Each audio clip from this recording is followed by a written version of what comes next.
The next session is in 4 acts.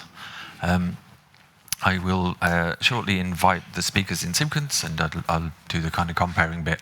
And in between those, we'll give you the opportunity to ask questions. So if as you are listening, you have questions, jot them down. If you have a brain like mine, you can't remember a question after 20 minutes of presentation. You can remember it after 2. Keep the notes. This is how we move into imagination. This is how we move into the journey from conflict, which we talked about yesterday, towards joy. The bridge, the things that we were reflecting on this morning. When we thought about this, we thought, where do we start? And so what we thought we'd do is start with Dr. Philip Crowley. So Dr. Philip Crowley is the National Director of Strategy and Research at the HSE. So for those of you not from Ireland, HSE is the national organisation that delivers public health services in Ireland, all of it. Previous roles, he was the National Health Service Lead for Quality, Patient Safety, and the National Lead for Quality Improvement. But as an interesting link with what we were talking about yesterday, Philip is a doctor and still works part-time as a general practitioner, and spent 5 years in Nicaragua, and interestingly enough was talking about, when we were prepping this, about learning in conflict zones like Nicaragua and taking that to Belfast, which is a nice connection, I think, to yesterday. So I'd like to invite Philip to join us for a short presentation on where we are now.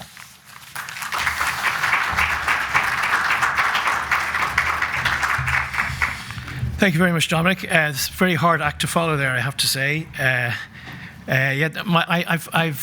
had a kind of a funny career, I suppose. In fact, it isn't really a career, it's kind of probably a series of unfortunate events, really, that just all linked together. But I was struck when Chris talked about, there's no spare money for art. I worked in Newcastle for 8 years, and 5 of them I just did. I worked in community development and health, because after Nicaragua I couldn't see my way back to working as a doctor initially. So I worked with communities in the West End of Newcastle, and I remember Gateshead Council were debating whether they would commission the Angel of the North at the time. And there was a kind of uproar, really. How could you be spending millions of euros on this hunk of steel on a motorway outside Gateshead when it could be spent on social services? That was the basic dichotomy that was presented. And I have to commend the councillors in Gateshead who stuck by their guns. And we now have this iconic sculpture in the northeast of England, which is a fabulous part of England anyway, which lives with us forever. And art won out on that occasion, so it's nice when it does. I'd like to commemorate International Women's Day today as well. The absolutely, obviously, central role that women play in delivering healthcare and in our arts and health work that we do. Sarah McCormick, who works with me, has been our kind of powerhouse in arts and health, and I really want to thank her today as well. And it's lovely to be here in the Nocton Institute as well, and in the Science Gallery, because I have a kind of a tenuous enough link, I suppose, in a way, but my cousin Michael John Gorman, he's my first cousin and friend, was pivotal in developing the Science Gallery here. So it's very nice to be back in this building, and I'll tell him I was here, and he'll be very happy as well. So look at arts and health. Increasingly, we're getting more into the business of arts and health, thankfully. We have been involved in it for quite some time. We're indebted to the WHO's research in arts and health, which we draw on and kind of use to win the argument for committing time and investment, really time being the big investment in developing creative approaches in healthcare. The 2019 review the WHO did shows phenomenal evidence base, really, for the impact of arts and creativity on our minds, on our cognition, for people with Parkinson's disease, for depression. I mean, the evidence is significant, so we should not ignore it. And we kind of know how it works as well. The physical and social and emotional content of arts and creative work has an impact on stress hormones and immune function, and I won't bore you with all that stuff, but there's a scientific basis to it. And one of the great things about arts activity is it can help break down isolation. And one thing we do know, and I remember particularly something that Brian, who I was just speaking to there, Brian Lawler, would have been centrally involved in the Tilda study. There was a dig down into that research study that showed the phenomenal impact of social isolation on poor physical and mental health. So anything that brings us together is good for us. I think we kind of know that, and there's a scientific basis for it. So what have we been doing, if you like, in the HSE? Well, we have a fantastic arrangement with Creative Ireland, Tanya Bonotti, with the Arts Council and with the Department of Health, where we have a memorandum of understanding and we have a funding, small amount of funding that helps us kind of push things across the line and develop different ideas. For example, we have the Helium Creative Arts Programme for children and young people. We have a significant arts programme with the travelling community, particularly around dance, film, music, work around superstitions, cultural identity, photography, very rich body of work, I think, and one that I think is bearing fruit very, very nicely. We work with the Irish Hospice Foundation, and Margaret is here today, with the Pause programme, again working to help people who are affected by death and loss and in grief. And we're doing an amount of training to try and expand arts and healthcare, and we've done a survey which shows that actually which was what we often find is if we let people at it, they get on with things. Creative people, we've lots of creative people who work in the health service. They're not all just kind of nerdy scientists or whatever, and you know they're out there at it, and there's lots of very creative things being done in our health service, involving arts, music, and various things, and.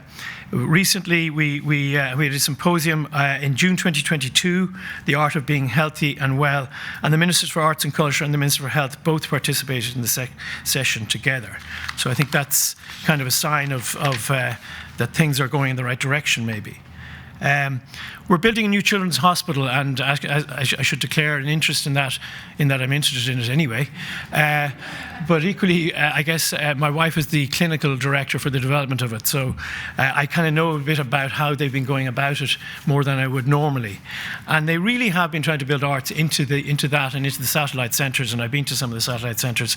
Even though I know Emma reasonably well, I haven't managed to snare a visit to the main hospital yet, but I'm sure if I use my influence, I'll get there at some time. But art's going to be central to that building, and I think it'll be a flagship arts and health kind of building, because buildings are important as well, and if we can build art into the buildings, that's kind of cool. COVID, I co-led the public health response to COVID. It was a pretty gruesome time for us all, and really for the people who lost people, and in the circumstances that they did, it's left kind of indelible scars. We did some very nice things during COVID, however, in our relationship with Music Ireland. Through that, there were over 800 concerts bringing music to people who are isolated in homes, in care homes, in their own homes. 800 concerts delivering music of all sorts, everything from Bach to the Beatles and others as well, I'm sure. But a fantastic collaboration as well, and again, an understanding of the importance of art at a time of unique stress, I think. And indeed, in our own health service, we believe our staff, we always say our staff are our most important resource. I'm not sure we always demonstrate that. I hope we are increasingly doing so. But we are trying to use arts and health to kind of support our staff as well, as they come out, burnt out a little bit from a time of pretty unique demand. And one of the particular things we've been kind of promoting is choirs, the use of choirs, singing. I think we all know that singing is good for you. It's good fun. And it's a unique way of expressing yourself. I mean, I wouldn't join a choir because my wife's in a choir and they asked me to join it, and I felt I couldn't do that to the choir. I don't have a note in my head, but I do love music, and I can see the value of singing and choirs, and we have a Christmas concert every year where we celebrate those choirs, and each of the choirs do a little input, and it's a wonderful wonderful event. But that's not to say that all of this activity isn't kind of contested, if you like, as I think was already mentioned. I mean, I'm working in a health service where it's very hard to get to see people. It's very hard to get in. The access is a tremendous kind of stain on our health service, and something that constantly upsets me and most people like me, I think. So in that kind of pressure cooker environment, you can see it's not exactly a cakewalk to kind of say let's set up a choir, that'll sort out the emergency department problems, or you can see how the discussion might go. But we persist, and particularly through our health promotion work, we've been really pushing through with this SLA that we have with Creative Ireland, really pushing through and trying to develop more arts and health work for the coming years. So really, I'd just like to finish by kind of thanking you for listening to me. I'm kind of maybe a bit of an outlier today, not nearly as kind of creative as our next speakers and our earlier speakers, but I really do believe in the power of arts for our well-being and on our health, and I really hope that I can deliver on a commitment that I make, that we will continue to drive it through our healthcare system. Thank you very much.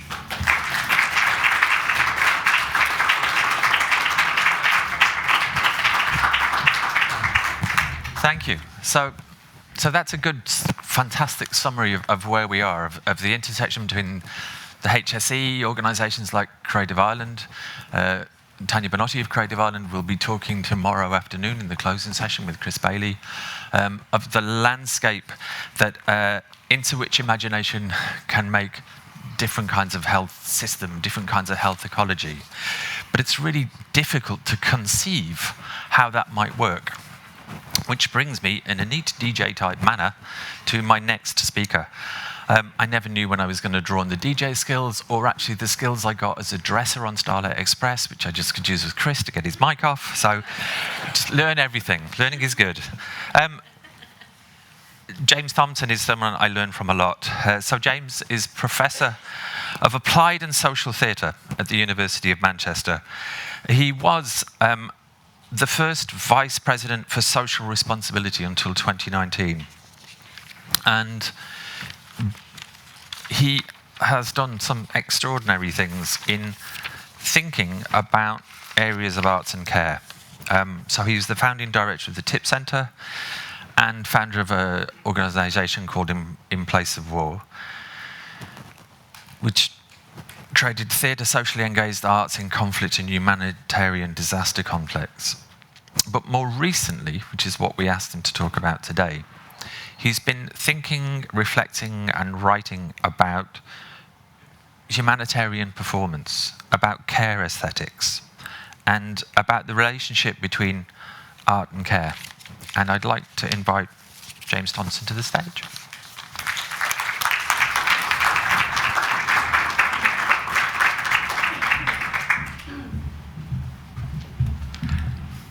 Bright lights. Thank you very much to Dominic, and thank you very much to all the organisers for inviting me here today. I'm really delighted to be here.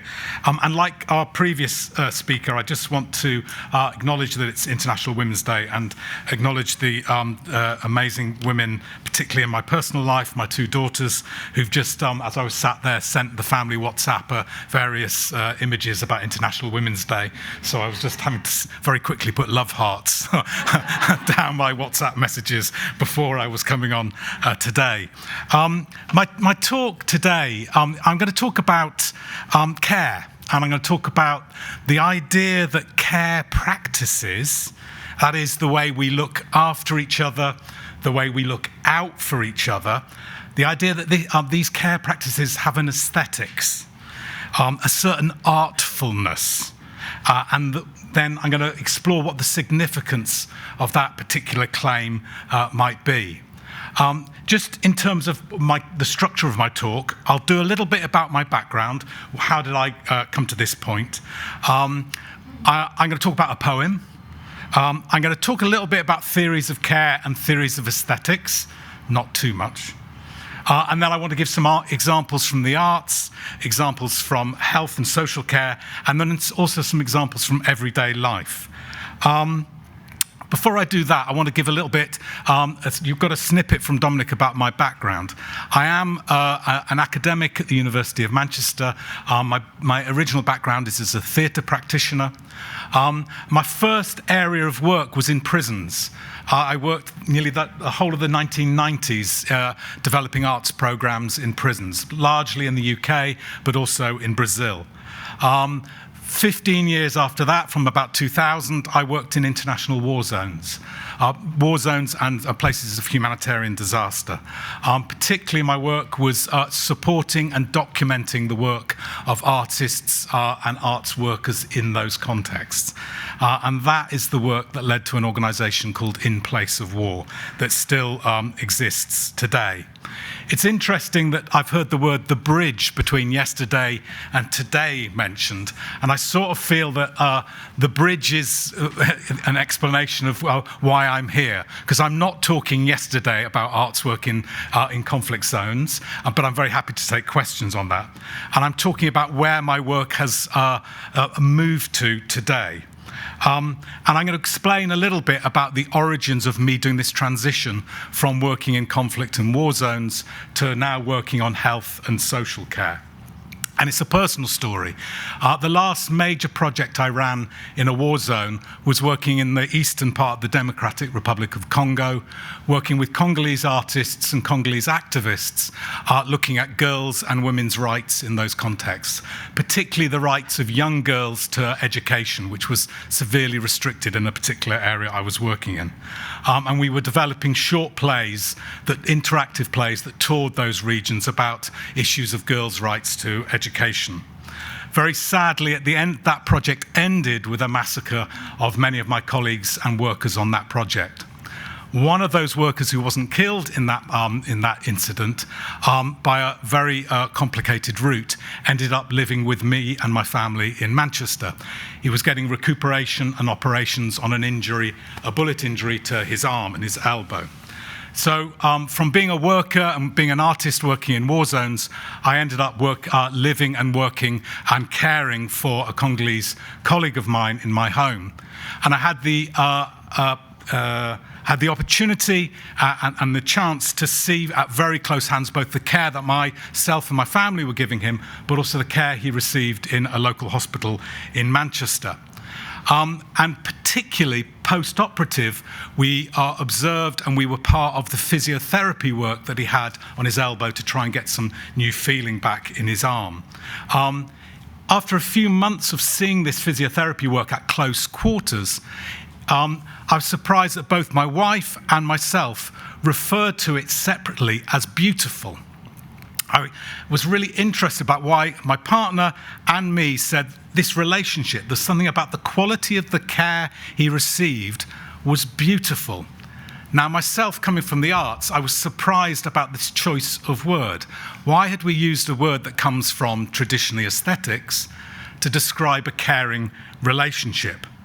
And it's this interest in saying that perhaps the caring relationship, the practice of care itself, has a craft, has an art form that might be something interesting to explore. And this, for me, became the inspiration to the work that I've been developing since then. It's really important to think that in my previous work in war zones, the register for that work was a register of trauma, suffering, loss, and cruelty. And I, having been through this experience, was started to become interested in what other registers we might think about for our work. And I became particularly interested in thinking about a register of human capacity. How are we as humans able to look out and look after each other? The amazing American writer and activist Bell Hooks wrote an excellent book about love. And in that book, she asks the question, how come we are more able to think of words for suffering, for loss, than love? And in a modest and small way, this became an inspiration for myself to think, how might we find a language for love in our work, which is so often not there? And for me, I found a focus on care and that capacity of humans to care for each other. So my claim became, from this point of starting, was that care has a certain craft. It has a sensory quality.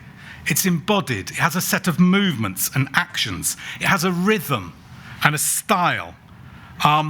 And this led to a particular question. Being an academic, of course, it was a research question, but clearly I had to frame it in my head as a research question. And this became, what is the significance for health and social care and for arts practices and for how we live and work in our communities if we examine and focus on this aesthetics of care? Now, this actually has a double edge for me. As an artist, it's a question back to the arts field. It says, what happens if artists, particularly socially engaged artists, what happens if they take care ethics and the practice of care seriously in their rehearsals, in their galleries, in their dance studios, and so forth? But also, it's a question to the health and social care field and says, what happens if you take the aesthetics of your practice, both its craft and the quality of the experiences that happened in those circumstances? What happens if you take those seriously? Now, these have led in turn to some writing that myself and colleagues have done.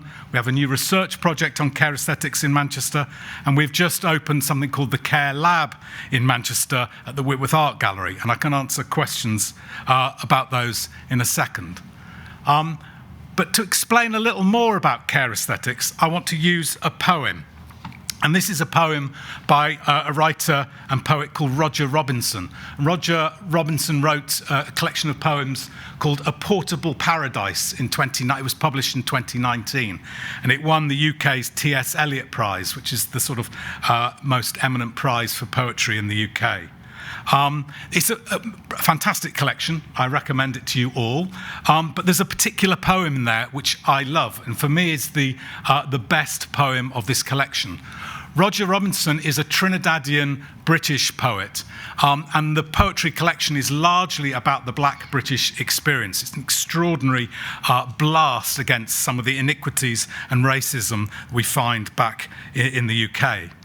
His poem called Grace in this collection is about a particular nurse he encountered who was caring for his premature son. And when he reads this poem, he calls it his love letter to the UK's National Health Service and its nurses. And I'm going to read the final two stanzas with huge apologies that I read it way worse than he does. But I'm going to read the final two stanzas, and I want to give a content warning because sadly this is about the death of a small baby. Final two stanzas of Grace. Another consultant tells the nurses to stop feeding a baby who will soon die. And she commands her loyal nurses to feed him. No baby must dead with a hungry belly. And she'd sit in the dark, rocking that well-fed baby, held to her bosom, slowly humming the melody of Happy by Pharrell. And I think, if by some chance I'm not here and my son's life should flicker, then Grace, she should be the one. Grace is a poem about care, but also it's an artwork about the art of care. Grace holds, rocks, and sings. The poem is noting and celebrating the aesthetics of her caring practice. She demonstrates an attention to the baby, a precision of movement, and shows her understanding of the intimate relation between music and comfort. She does not add bodily movements and music on top of her care for the infant. They are integrated parts of it. This type of care is done in spite of a demand to the contrary. Grace refuses the instruction of the consultant and commands her nurses to do the opposite. Good care as a practice is often resistant. quality care competes with the norms that push in an opposite direction. Virtuoso examples of care point at the inadequacies and cruelties that exist in many contexts. Of course, care is undervalued, often because of failures to recognise those people who undertake care and support others. I believe we need to capture and champion how care will feed babies in spite of the orders of others, and do it with a warm hold and a song of happiness. Care is poorly distributed, rewarded and valued, but poems such as Grace are part of a project to bring recognition to the astounding craft by which it is often executed. So there's a proposal here that care has an aesthetics, and improving the quality of care requires a focus on its aesthetic dimensions. Everyone, of course, needs care to live and survive. In English, it's interesting that we have the same word for care, indicating caring about someone and to care for something. Many other European languages don't have that combined sense. For me, caring for and caring about are important for a healthy society, and attending to the sensory, embodied, or aesthetic experience of that care are likely to improve the overall health of our communities. Our current times create societies that are less caring, especially considering COVID and the war in Ukraine. Carelessness in many contexts has become socially accepted. When we live in a time of multiple crises, for any chance of a more just society, we need to improve the way we care for each other. This is my theory section. So if you want to think about other things, if you're not into... apologies, I'm an academic, so I have to do a little bit of theory. Aesthetics. I've had lots of people question my choice of this word. And these questions come from two directions. One, from people saying, why use such a technical or academic word? Why couldn't I just call it art of care? The second direction is from people saying my understanding of aesthetics is fundamentally flawed, and care cannot possibly be understood as an aesthetic practice.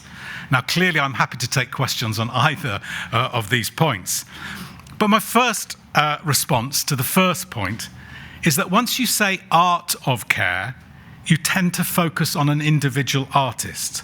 So the artful nurse, for example, rather than the quality of the experience created in the relation between two people or more people, perhaps patient, nurse, family, and so on. Aesthetics is used to focus on the experience that is crafted by multiple people and not only the one designated as the carer. It's about a relationship and not the artistry of just one person. Now, I am interested in the art of the nurse and then also the role of the person witnessing the care of others. But aesthetics is used to be descriptive of the whole experience.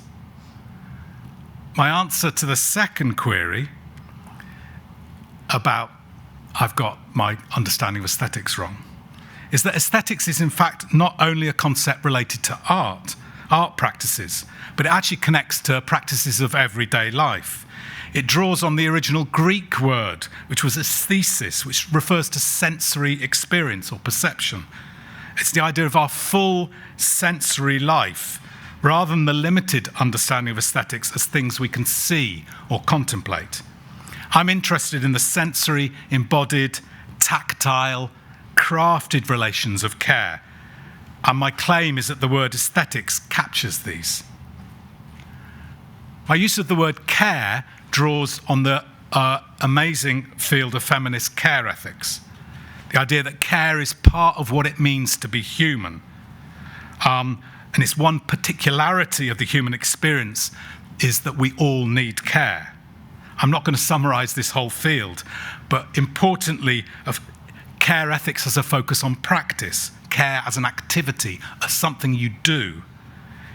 It's about a focus on the quality of relations and what those qualities consist of. The idea of attentiveness, attunement, reciprocity. And these are words familiar to many arts practitioners. Also, it's a focus on maintenance and repair. And again, this is linked to craft or art-making practices. It's also a focus on the embodied interhuman practice, such as touch, movement, rhythm. And this creates a conversation between, for example, the touch work of a dancer and the touch work of a nurse. I'm going to give some examples from the arts, social care, and everyday life. From the arts, there are a huge number of examples where care is significant. I'm going to focus on a couple of dancers. There's an amazing Scottish dancer called Claire Cunningham. She is a dancer who dances on two crutches, so she's a disabled dance choreographer. I'd recommend looking out for her work. But I want to quote from Claire what she says about her work as a choreographer and her idea, what she calls the choreography of care. And she says, I try to think of care for my collaborators, my work, and my audiences, from the initial idea and planning for a show through process and performance, but also widening out to how an audience experiences it, and further, that they are actually able to encounter it. So care for her exists across the whole process of her work. Another choreographer, a community dancer called Rosemary Lee from London, she talks about what it means to dance well.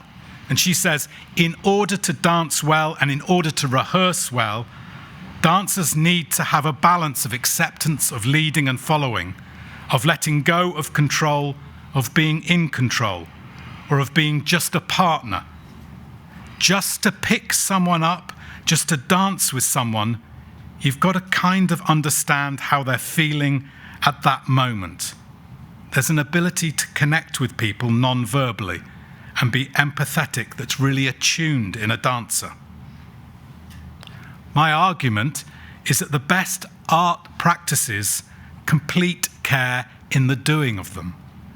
She says just to pick someone up, you've got to kind of understand how they're feeling at that moment. These are the words of a choreographer, but of course they could be the words of a healthcare worker. There are many examples of the use of the type of aesthetics within health and social care, and this is outside the arts. I want to give a quote from two nurse scholars and nurse trainers from the US, Peggy Chin and Mayona Kramer. This is a quote from them, the description of a nurse in an outpatient clinic in the US. So this is their words. They say, Presley works in the orthopedic clinic of a large urban hospital and uses aesthetic knowing with each young child who comes for cast removal. It is aesthetic knowing that helps him remove the cast in a least distressing way for the child. Presley understands this child likely sees a large person approaching her leg with an electric cutter and other tools that resemble those in her father's woodworking shop. Presley might use a combination of distraction and humour, as well as careful timing, to move through the required procedure in an artful way.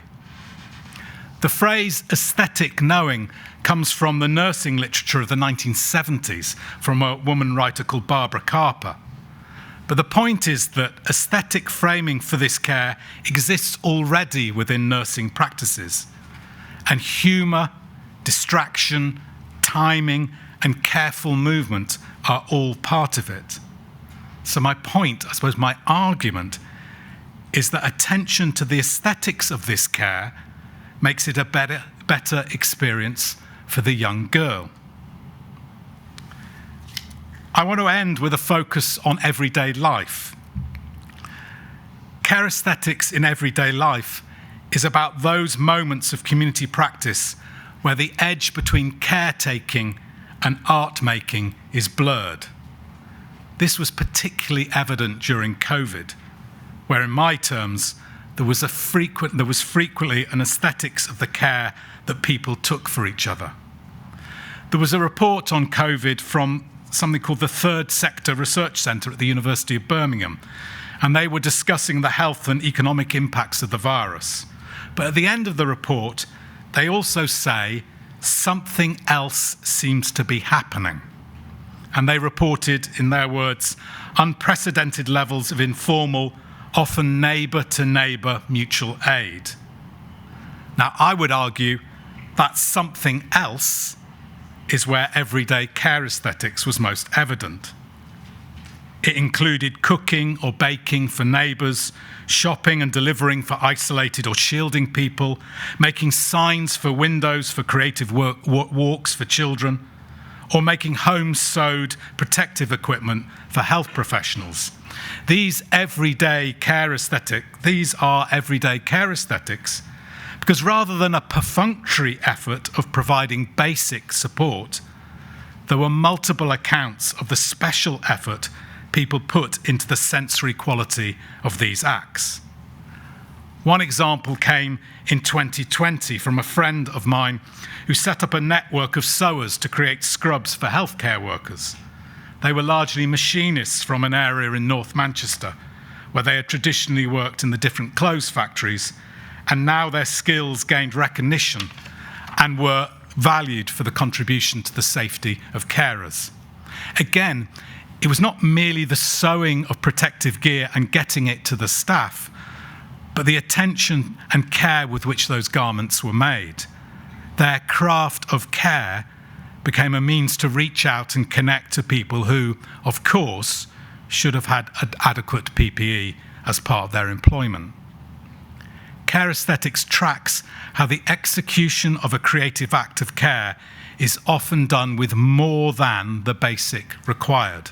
People make an extra effort, both for their personal sense of worth, but also for how that effort demonstrates your affection for the person to whom you're sending the materials. Linking this to the theme of this panel this morning, it's an act of imagination as it creates the relationship that it hopes to see. The objects created in these processes had an aesthetic quality. The scrubs, the meals, the cakes, the care packages, and the shopping bags. They were prepared with an attention to the sensations they elicited. Again, in the terms of the themes of today, there was an imagination in how care was crafted to create a positive experience for those involved. This was both the quality of the objects and in relation to in relation to that was created between the person, the object, and their recipient. A person-to-person conversation on a doorstep, perhaps an act of kindness while delivering a parcel of goods, is an aesthetic engagement because it is attuned to the sensory needs of both parties. It had a style, approach, a narrative, and a regard for the emotional and affective shape of the encounter. So, care aesthetics in health, in the arts, and in everyday life, each perhaps with different emphasis, but in a world of carelessness and cruelty, perhaps practices that urgently need to learn from each other. Thank you.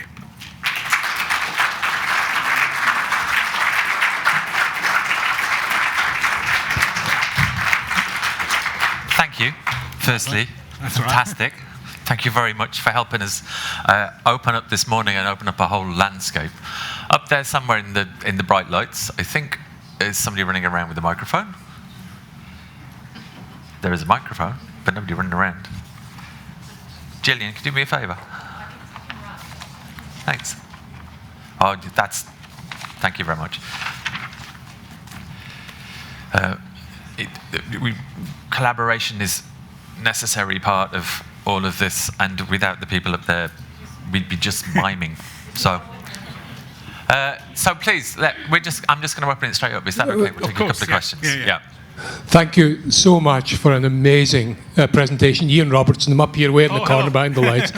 I'm thinking of the challenge of artificial intelligence. There's 87 million jobs going to go in the next 2 years. There's going to be this sense, I think, of in many of the jobs we consider to be, if you like, middle-class intellectual jobs, we're going to feel the way, work coal miners, did, I suspect. And I'm just wondering whether your approach to whether this is a way for human beings to create something in their lives that isn't at risk of going, a sense of purposelessness, a sense of being a cog in the machine, a sense of being inferior to intelligences which exceed ours, and that this notion of everyone being an artist, and particularly in this domain of care, but not only in the domain of care, whether the implications of it are quite astonishing for education, for relationships, for work. You've kind of blown my mind this morning, so thank you very much. Do you want me to respond? Observation? A very quick response. In the new research project we're doing quite a lot of work with care workers, home care workers. And when you start talking with them about their practices, and you observe it, you see some extraordinary acts of care, a sort of sensory awareness of how they use space, how they use their bodies, how they speak to people, touch people. And if you ask them what are they doing, they say, well, we just do it. It's just what I do. And so there's a sort of implicit devaluing of those skills they have. And I think part of what I'm interested in is this a word? Upvaluing? I'm interested in trying to sort of shine a light onto that quality of embodied practices because it's so extraordinary and often under acknowledged. And AI never can replace. AI can't replace that.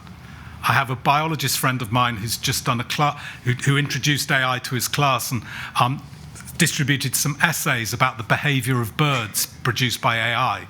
And he said they were all a low pass with terrible references.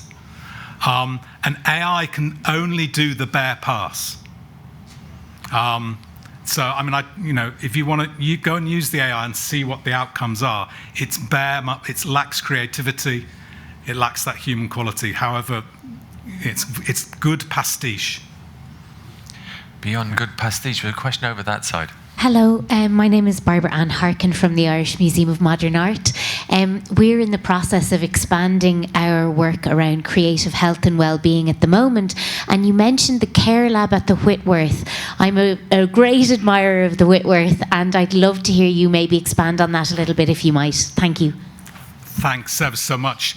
At the base of the Whitworth, downstairs. This is an art gallery museum, part of the University of Manchester in Manchester.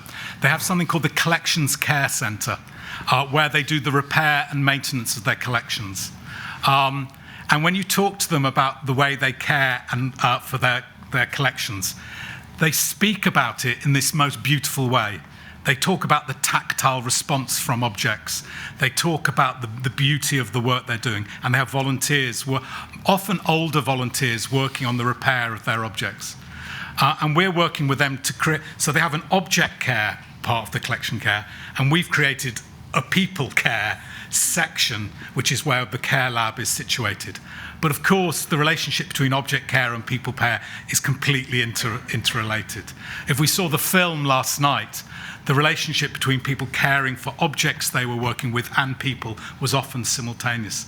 So yeah, we've created the lab there in the Whitworth, and we're going to have workshops, interdisciplinary discussions, conversations, and explorations where artists learn from care workers and the craft that care workers bring to it.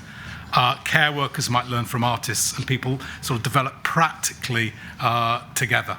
And so you're very welcome to come. And what it also does is change the function of those buildings. It changes the functions of the place. It place-makes. It does the kind of thing we're trying to do at Creative Brain Week.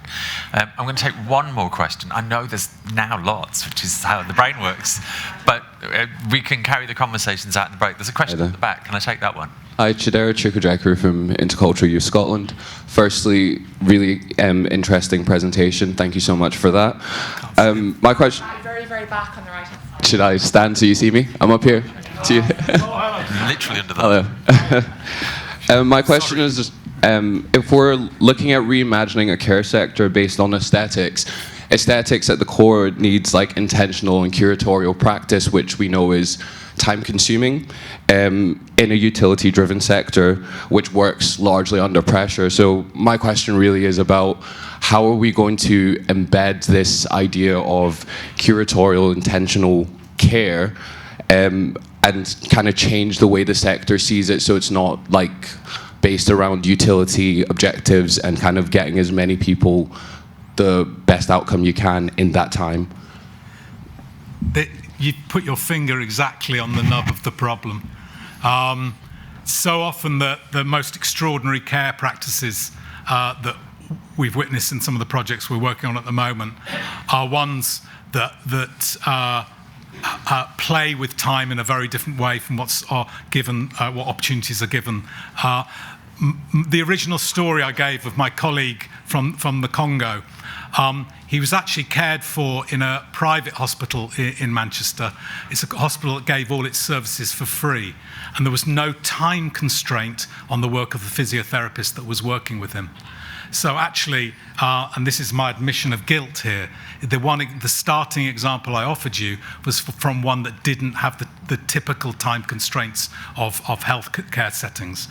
And so time is the exact debate area that we need to work on, because care workers in the UK often have 30 minutes, 40 minutes, even less, sometimes 20 minutes with the client they're working with. And 15 minutes. 15 minutes. 15 minutes in Wales, and it sounds like I'm doing bids now, but it's how appalling isn't it, that to build a relationship, to have a sense of... now, what is extraordinary is that home care workers, we can have a negative register to say that, we know that they are often underpaid, poorly valued, people of colour, migrant women, certainly in London and Manchester, who are doing these sort of works, and their work is undervalued, disregarded. But there's also a narrative to say that they do extraordinary things within those 15 minutes. They create incredible relationships, and we need to focus on those. Sorry, I'm putting my hand up like this. We need to focus on what those capacities are and learn from those women, those different people who are doing that sort of work, so that we can actually draw that out as a resource that can inspire different people. Okay, so I need to bring this section to a close. We're going to move into the practical, maybe, is a way of looking at the next bit. And then we're going to move into the neuroscience and complexity, and then we're going to break to the living lab, because this feels like a conversation that's happening in real time. And I just want to express my huge thanks. Thanks. And Thank you. So from one set of huge thanks directly into another one, I'm going to invite to the stage Jill Sonke. I think the best way of introducing Jill Sonke is to say, if you look up in Google Arts and Health in America, you find Jill Sonke. And that's not how I found her, but I found her through the University of Florida. But she has many different roles. She is, I think, foundational in thinking and research and the development of practice. As the research director and research associate professor for the Center of Arts and Medicine at the University of Florida, but also, for what she's going to talk about today, as the director of national impact and research for One Nation, One Project, which I think is an extraordinary venture and an attempt to grasp with the reality of the environments in which we live. Jill, I'd like to invite you to the stage, please.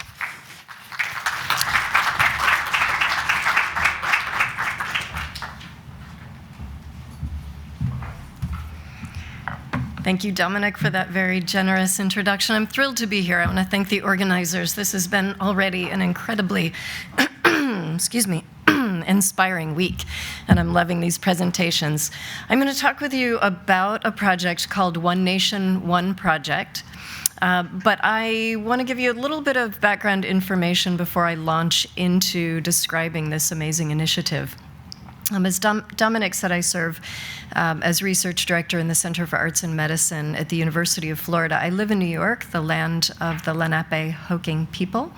And I came to the field of arts and health in 1994 when I joined the dance faculty at UF and also became one of the first artists in residence at the UF Health Shands Arts and Medicine program. And that led to the creation of the center. So I'm an artist first. In my role, in that dual role as an academic and as an artist in residence, I began to do research because I had a lot of questions about why such profound experiences were happening in the hospital. And so I became a researcher as an artist. And I believe deeply that artists are extraordinary and very natural researchers because of the ways in which we inquire. We ask and answer in such deep and methodical ways, and we embrace such a wide range of ways of knowing, as Autumn referred to this morning so beautifully. So I come to this project as an artist first. My PhD is in arts and public health. I've worked in the past decade in a very concerted way in the arena of public health. Dr. Daisy Fancourt at University College London and I co-direct the Epi Arts Lab, which is a national endowment for the arts research lab in the United States. And when I came to this project, I was actually working as a senior advisor for the CDC because during the pandemic, the CDC recognized that they, in order to respond to the pandemic, needed artists and culture bearers in the United States. So I served as a senior advisor to the Vaccine Confidence and Demand team on the vaccine task force. And at that time, Lear de Bessonet and Clyde Valentine, the co-artistic directors of this project, came to me. And I was so compelled by this vision as a response to the pandemic that I decided to put aside, step out of my position as director of the center, and to focus on this project, which I'm doing now. So, dive into this. And we'll have time for questions. So just want to acknowledge this project is led by an extraordinary team of folks based in New York. We have an array of incredible partners, notably the National League of Cities in the United States, the Doris, we've just announced a major gift from the Doris Duke Foundation. I want to acknowledge them. They're not represented on this slide. And this project really centers around this question: what if the arts and culture, public health, and municipal sectors could come together to help rebuild the fabric of communities in the US after the impact of the pandemic? And not just in response to the pandemic, but how can we create a new paradigm in which arts and culture as a sector is at the table with municipalities and the health sector in addressing the biggest problems in communities. So we really seek to create sustainable change. This is a national initiative in the United States that is inspired by the Federal Theater Project, which was a part of the WPA after the Great Depression in the 1930s in the US. The Great Depression, of course, devastated communities, and the federal government at that time made an unprecedented investment in the arts to rebuild economies and to rebuild the social fabric. So within that project, tens of thousands of jobs were created all over the country. So infrastructures for theater and the arts were created. It wasn't only theater, it was dance and poetry and every arts discipline. But what inspires us is that in the Federal Theater Project, 18 cities on the same night, all over the country, all mounted the same production of Sinclair Lewis's It Can't Happen Here, which was about the rise of and the fear of fascism in the United States. So each community took that play and they mounted it in their own way, addressing things like racism and the KKK and different dimensions of what was happening in their communities. So in One Nation, One Project, we're inviting communities across the United States to come together across those sectors to reimagine those communities, and they will, like in the Federal Theater Project, mount major arts productions on the same night in July of 2024, all around the theme of There's No Place Like Home. So we've thus far selected 9 communities. I'll introduce those to you in a moment. We're adding another 5 to 6 communities.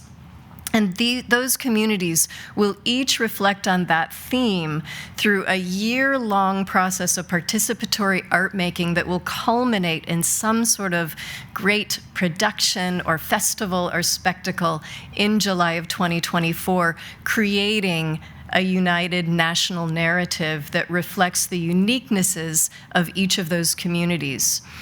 Like with the Federal Theater Project in the 1930s, One Nation, One Project is a national initiative that leverages unprecedented federal investment in the arts in the United States through the American Rescue Plan Act, which we call ARPA.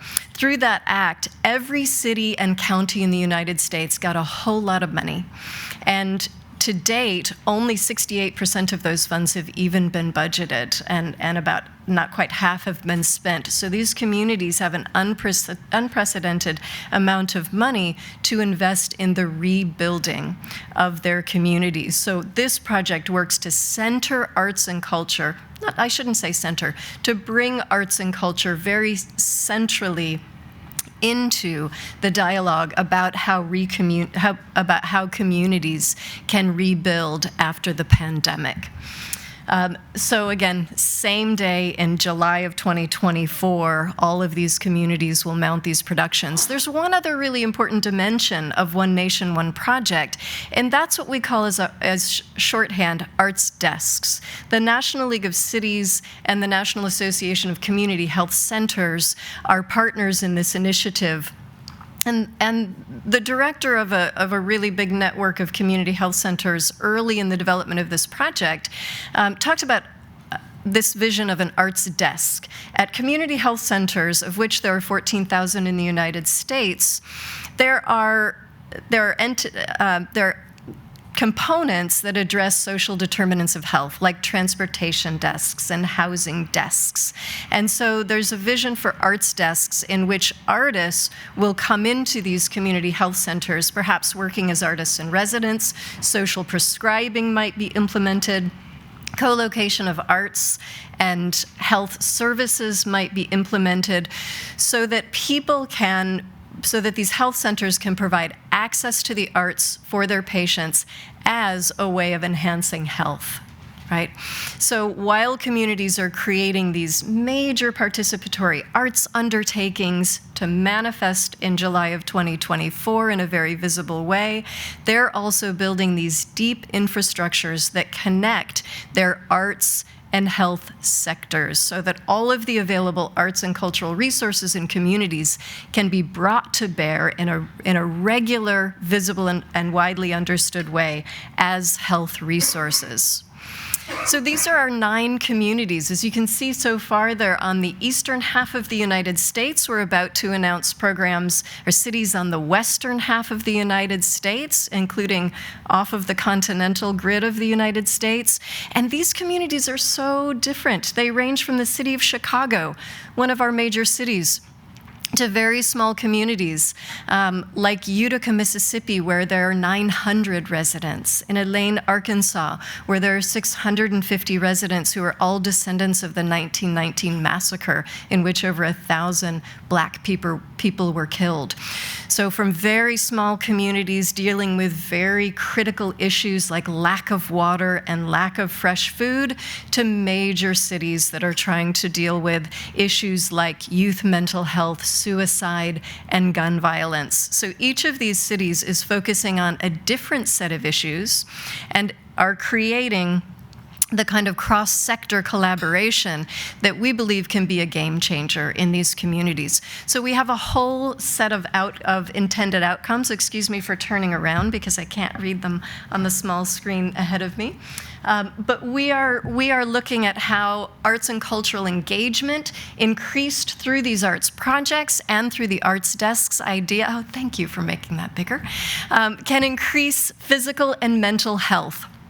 We're interested in increased public awareness, general recognition of the health benefits of the arts, so that we as Americans recognize, like good nutrition, not smoking, wearing our seatbelts, the kind of things that have been major paradigm shifters in public health, engaging in the arts and creativity is a health resource. And we know that you all know, we have a strong evidence base for this, right? The work that Daisy Fancourt has done at UCL, the work of the EpiArts Lab is showing that statistically, people who engage in the arts are far less likely to experience things like depression, age-related disability, maladjustment among youth. So we know the health benefits of the arts are there, but we as a population don't recognize them as an asset in the United States.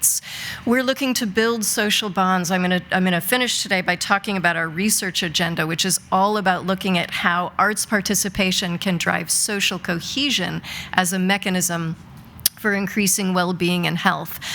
We want to celebrate narratives of home, right? Help rebuild that sense of place in communities after the drastic separation that the pandemic caused us all. We believe, again, that the arts desk can create sustainable systems and structures through which people can access the arts as a health resource, and that the deep cross-sector collaboration can change the paradigm so that artists and creatives and culture bearers are a part of making the big decisions about how problems are solved in communities and how resources are allocated. And we will create a national narrative through social media, podcasts, perhaps a documentary that can help tell the story of this initiative.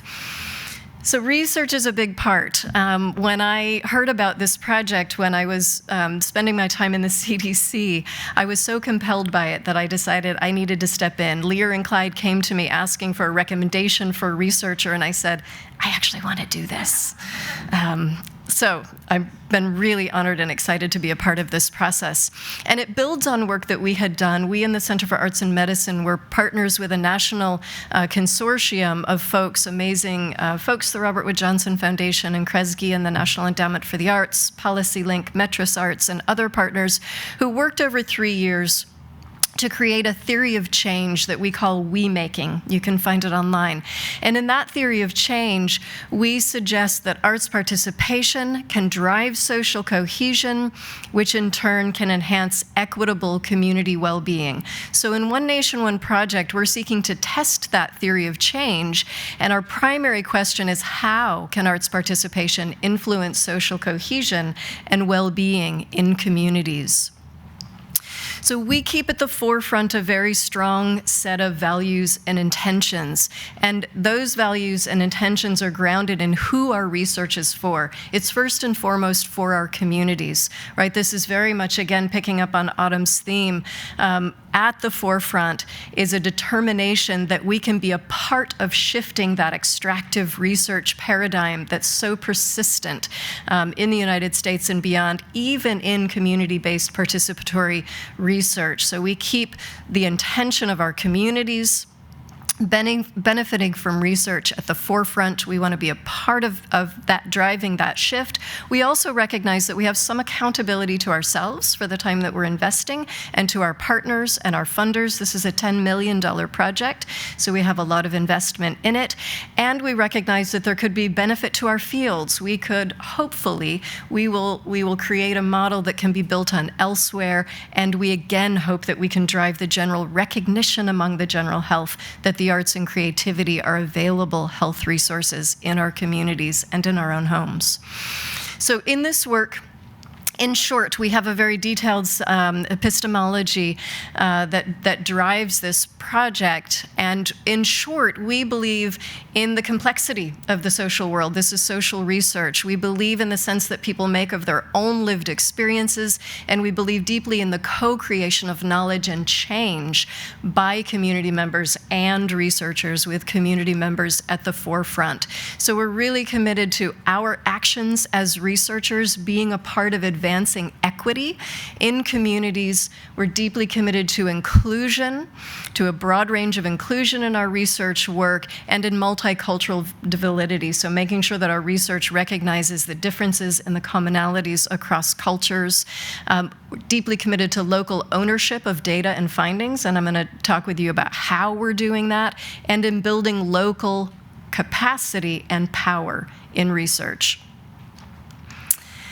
So one of the most primary mechanisms through which we're accomplishing these goals and living out our values in this research is through the development of community mapmakers groups. And this is our intention to take a step deeper and farther than a more traditional community advisory group. We created a group of mapmakers who represent a wide range of lived experiences and roles in the local communities, and we've invited them to co-lead with us, and they're paid.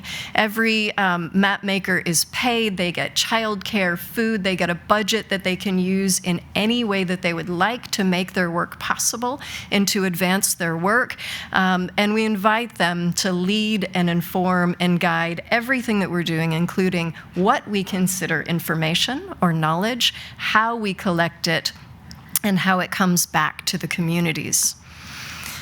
So I'll talk a little bit simply through our research plan. This is a big, complex mixed methods study. It's got a big, complex, ugly model, but I'm going to spare you that and just give you some of the highlights of the research plan. And this, I call this model, which will unfold, my sort of effort value flow. And what I hope to articulate in this is that we are asking our communities to effort in being a part of the research. And we want to keep visible and at the forefront the value that they'll gain from that effort throughout our work. So those community mapmakers groups are the foundation of this work. They inform our research. Here, I'll show you 3. In a minute, I'm going to unpack all 4 of the components of our research. We're testing our theory of change. We're measuring health outcomes in each of our communities and at the national level, both qualitatively and quantitatively. And since many of our communities are implementing social prescribing models, we're extending the work that we're doing in our Epi Arts Lab. We're doing social prescribing implementation science studies. We're expanding that work into these 5 One Nation, One Project communities that are moving in that direction as well. And all of that leads to community ownership through the development of data repositories, locally owned data repositories. So we're working with an organization called My Sidewalk, and they're helping us to create local data repositories, which, unlike just handing them data on a thumb drive, right, the communities, this is a system that the communities can query, can ask questions of. All their data, qualitative and quantitative, will live in it. They can ask it questions. Imagine sitting in a city commission meeting, trying to decide how to spend money to solve a problem. And they have a question, right, about data in their community, what the circumstances, what the lived experiences are. They don't have to pause to find a researcher to partner with, right, or to do a literature review. They can ask their own data, their own questions, and this system will create data visualizations and reports for them in real time with up-to-date data. So in that way, we intend for them to own their own data and to develop their own capacity for asking and answering, and to give them power. So when researchers come to them, especially small communities, and say we want to research them, they can say, we've got data, here's how you can access it, and here's what it's going to cost you, right? So they take control in this research paradigm. So very quickly, the 4 components of our research, we've undertaken foundational studies along with the 3 components I mentioned. We've got a manuscript, we're just making final revisions, will be produced shortly. We, in order to do this research, we realized we needed a definition for arts participation. Though the arts cannot and should not be defined, arts participation as a research term has to be. So we built an excellent work done, and soon we'll have our definition, which we believe is more inclusive and culturally broad than others, will be published soon. We've also done an integrative review to look at what's known already around our theory of change. I started by talking about my belief that artists are phenomenal researchers and my commitment to being an artist first as a researcher. We're using arts-based methods for everything. We've partnered with Stanford University, and they're developing a survey app platform for us, which is aestheticizing or artifying the survey-taking process and providing people with immediate feedback from the survey, so people get a return as soon as they take our survey, as well as $10 in compensation. And we're doing arts-based focus groups as the qualitative complement. So this is how we're testing our theory of change, the relationship between these 3 components. As I mentioned, we're working with each community. Each community is focusing on different health outcomes, and so we're designing individual studies in each community to look at changes in health outcomes that result from the project, and we'll examine national level data as well as a part of our big mixed methods study, and our implementation science studies will focus on the social prescribing elements of the study. So I just want to conclude by just highlighting a few of these elements of our approach, which is elevating artworks as community health narratives, right? This is a part of our arts-based methods approach. We're tracking and measuring health outcomes. So again, our OnUp research team, we've got a team of 13 incredible researchers working on this project, working with the map makers and the communities, and we're building research capacity through those map makers groups and our local data repositories. So we're very excited that this national initiative will be remembered like the Federal Theater Project, and will be one of the moments in the United States that marks a shift in public understanding of the relationship between the arts and health, and of cross-sector collaboration between these 3 sectors. So thank you for your attention this morning.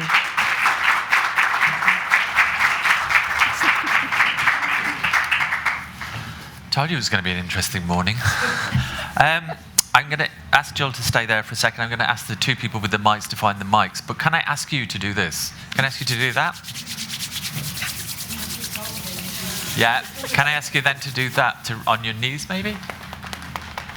And then a bit louder. And then come together. And then just make lots of noise. Okay, so we're going to link all of that together. So you start really quietly.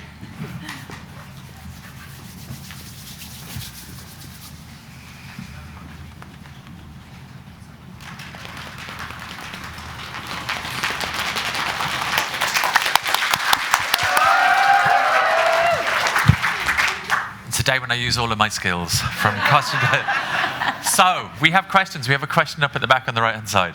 Hi, Jill. Thank you so much for that talk. My name is Nicholas Johnson. I work here at the School of Creative Arts. I'm a theater maker, and I wonder, when I think about the Federal Theater Project and its contemporary analogs, a lot of what I think of is collective experience of media. You know, people looking at screens together, all following the same series, all following the same premiere. In your definition of arts participation, is there an emphasis on liveness, togetherness, and getting away from screens? And how does that link, I guess, with today's demands of digital culture, the fact we have to communicate through social media to get the word out? Where is the liveness versus digital dynamic in the work that you're doing, which, by the way, is extraordinary? Thank you. Thank you for that question. So arts participation is at the heart. So another inspiration for this is the Public Works Project, which Lear de Bessonet implemented at the Public Theater in New York, in which hundreds of people, generate a production through participatory arts. So all of our communities are starting now in facilitating active arts participation in their community. So they'll have a whole year plus of participatory art exploration, making, doing, that will lead to that culminating event. We didn't stipulate whether that needed to be live or digital, but I can say that none of our communities are engaging a digital component. No place like home, I think, and the inspiration to rebuild the social fabric of our communities is leading everyone to this idea of bringing people back to the public square, right? Bringing people together again. And so we're seeing, workshops, weekly, daily, monthly workshops that bring people together across all art forms. So it's all about bringing as many people as possible together in these communities to collectively craft the manifestation of the theme, There's No Place Like Home. Thinking slow and thinking fast. We have a question here. Hi, Jill. I am Aline Haas. I am from Brazil, and I am doing my fellowship in equity and brain here at GBHI. Thank you very much for the talk. Very, inspiring, especially for the people that works in the arts. And I hopefully, maybe in my country one day we can achieve this. My question is could you please share with us a little bit the results that we have now, from the review or something that you achieve since we start the project? Yeah, I'll respond to your introduction and your question. And in the introduction, I want to note that the World Health Organization is one of our collaborators, and we're also in discussion with USAID about how we can create an international observer program. WHO, USAID believe that there's potential on a sort of, development capacity and arts and health, public health capacity for application to other cultures. So we're in data collection right now. The pieces, so we're in the middle of the review. We're in data extraction in the review. We've completed the development of our definition, which will be published shortly. We also have the one component that we've almost finished in all the communities and have given back our data is community portraits. So narratives are data, artworks are data for us. So the first thing that we did in our site visits to communities, which are happening now, my colleagues are in Harlan, Kentucky right now, is we sit with community members and we do a sensory exercise. We say, what do you see that's uniquely Utica? What do you hear? What do you taste? What do you feel? What do you touch? And I take all that data and we make data poems out of them. And so we give, as the first act of returning data, of analyzing and returning data, we give the communities back their data poem. So we've given about half of our communities back their data poems at this point. So we don't yet have health outcomes or, the results of the testing of the theory of change, but we again are trying to give back data quickly so that we're living out that intention and building trust in the communities. Yeah, thank you. We have another question on our left. Hi, Jill, thanks very much. Eamon Kelly is my name. I'm with the Creative Ireland programme here in Ireland, obviously. It's a very interesting talk. It seems to mirror quite closely one of the initiatives we have, which is called Creative Communities, where each of our 31 local government authorities has a culture and creativity team, and their role is to really leverage the arts, culture and creativity to drive community-led engagement for well-being, social cohesion and economic development. So very interested in what you're doing and the similarities. You had a phrase there, and I appreciate what you've just said in terms that you don't have health outcomes yet, but could I just inquire how you're undertaking this tracking and measuring of health outcomes? Could you, I wonder, unpack that just a little bit for clarity's sake, please? Thanks. Yeah, absolutely. So we have a very strong statistical team. As I mentioned, this is a mixed method study. So we've got a strong statistical team. We're in the design phase with each community because the communities are just moving into this work. So for instance, in one community, access to clean water is a huge issue, and the community is disorganized because of extreme racism, and because of the racial divide in the community, they haven't been able to organize in order to effectively achieve policy that can get clean water. People boil the water for all of their water uses all day long in the community. And so in that community, we'll be looking at, and they believe that because they have the highest levels of cancer in the state because of their lack of access to clean water. That's a big longitudinal question that we won't attack, but we will measure public awareness of the water issue, and they in the project are trying to drive civic participation and participation in local government. So we'll measure that, for instance. In another community, youth mental health is the issue, and so we're designing surveys and also using local community health center data, looking at utilization of mental health services and utilizing some of the health information that's collected at the community health center. At the national level, we've identified things like that we can study across all of our communities, things that the community health centers are collecting data around, and we'll do statistical analyses around things like that. And we don't know yet in other communities how we'll approach those particular health outcomes. We're just at the stage where the communities are identifying those issues, and we're beginning to co-design with our map makers. So aside from knowing that we'll use available community health center data nationally, particularly around mental health and utilization of wellness services, we're not sure yet what exact study designs we'll have in the individual communities. Thank you. Fantastic to know that there are projects on different parts of the world echoing each other at the same time. We have a question up there. Hi, thank you very much. My name is Gráinne McGettrick. I'm a current fellow for equity in brain health here in GBHI. But I'm very interested to hear that you're actually going to pay the map makers in the community, because typically that's something that's not really recognised even in terms of their contribution. So I commend you for that piece of work. But I'd also like to hear how you are facilitating diversity within the map makers and the groups in the communities. And secondly, how practically are you building capacity among the group to engage in research, and what type of legacy you hope to have from that? Yeah, thank you. Those are great questions.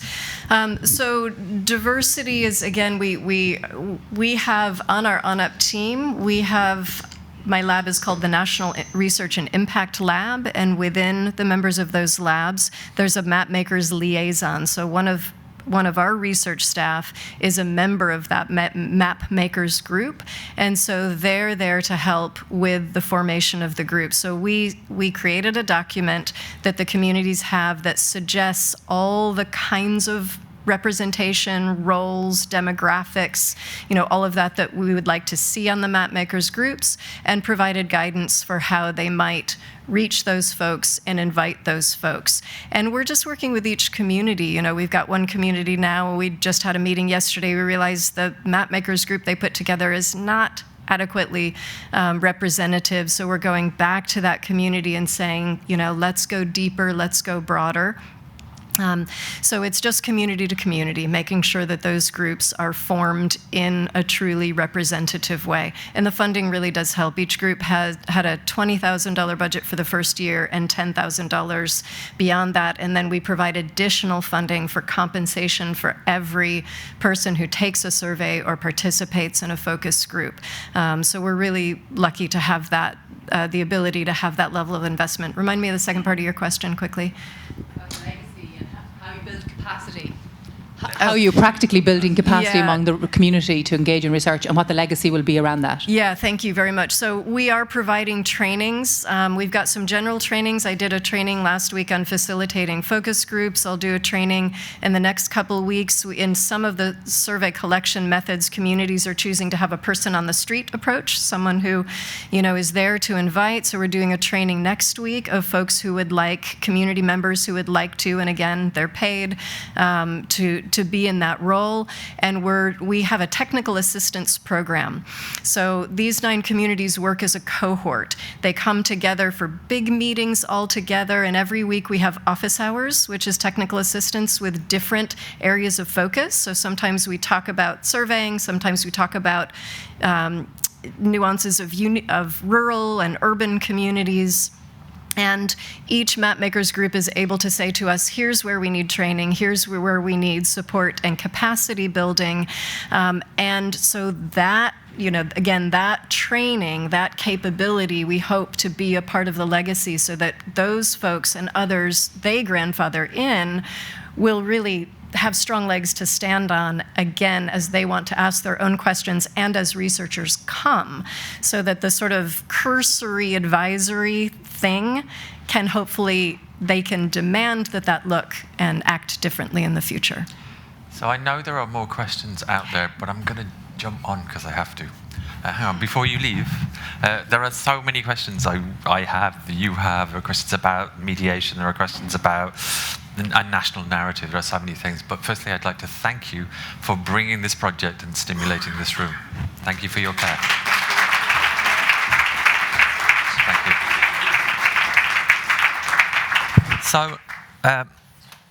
So from there to neuroscience, I'd like to invite Rhodri Cusack to join me here.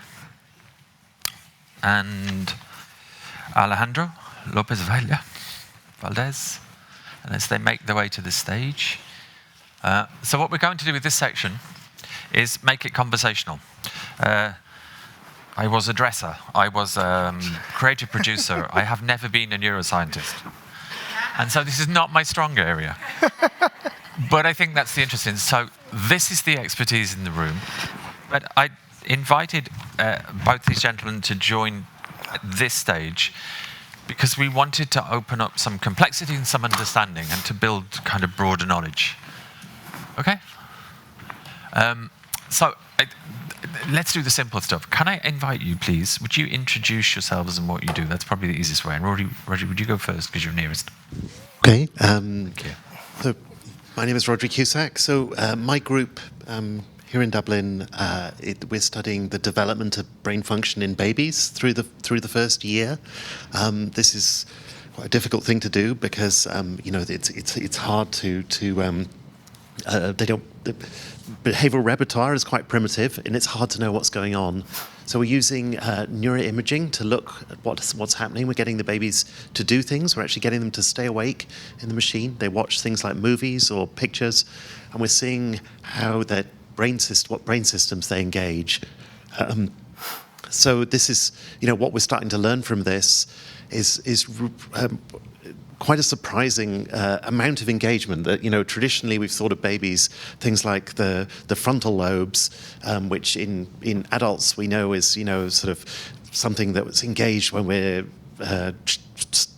tackling a really difficult problem, or we're trying to really concentrate on something. And traditionally people have said, the frontal lobes, babies, they don't look very clever. So maybe, those systems are just not running. Maybe they'll, adolescence or something, people's frontal lobes get going. But what we're seeing right down, we've acquired, we've been recruiting from the maternity wards and from the neonatal intensive care units here in Dublin. We've had really fantastic participation. We've had 120 babies come in. We've got kind of the biggest group of 2-month-old babies that we've ever been acquired, and we can see that these frontal lobes are light. When they're watching movies, they're engaged and their frontal lobes are right going, and I think this is starting to change the conceptualization of how we see sort of baby brain function, and that in turn it's contributing to the way that care is changing for babies. Beautiful start, thank you. And that also leads to your work. So you are one of the hyphenates that we were talking about this morning. You have a couple of different disciplinary skills, I suppose. Yes. Introduce what you do and Thanks. Thanks, Dominic. And thank you, everyone, for being here and participating in Creative Brain Week. It's been humbling to hear stories and narratives. My name is Alejandro Lopes. I'm an assistant professor in neural engineering and brain health. And what that means really is that I'm interested in translation. Translating neuroscience concepts to day-to-day solutions to support individuals' journey around brain health. And that translation really has two aspects of which I'm mostly interested. One of them is a conceptual aspect, and the other one is a methodological aspect. In the conceptual one, we can look at it from the point of view of context. And I think we've heard a lot about context over the last 3 days. And the idea is that we are not brains in an isolation or a vat. We're actually brains in a collective. And the environment dictates some of our complexity of our behaviors. And we've known that from psychology for a number of years, but for the first time, we're able to pick up on that from the neuroscientific point of view. I spent 5 years in a hearing research institute, and you just show up hands if you've ever had a hearing test done before. Yeah, okay, so you're familiar with it, right? You get put in a booth in isolation, you get a pair of headphones, you're given a button, and you have to press whenever you hear the sound. And I was intrigued by that because I come from an engineering point of view, and I never understood why do we isolate people when we test them.